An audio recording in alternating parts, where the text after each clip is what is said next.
Hey friends, have you ever heard the phrase, making your money work for you? As you are aware, leverage plays an important role in Forex and CFD trading. Generally, leverage is expressed as a percentage or a multiplier of your deposit, like 1:10, 1:50, 1:100, or 1:200. Let's break it down further with an example.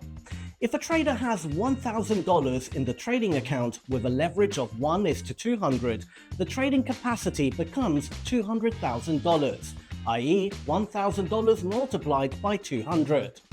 Now, imagine you're trading currency pairs like the euro-dollar.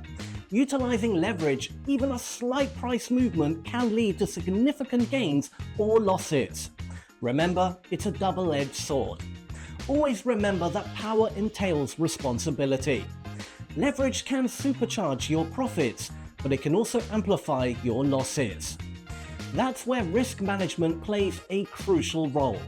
If you're part of our community, lucky you.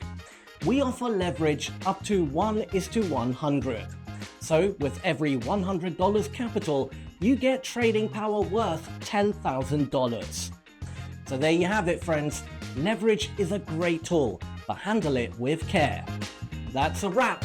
Like, share, subscribe. Stay tuned for more insights.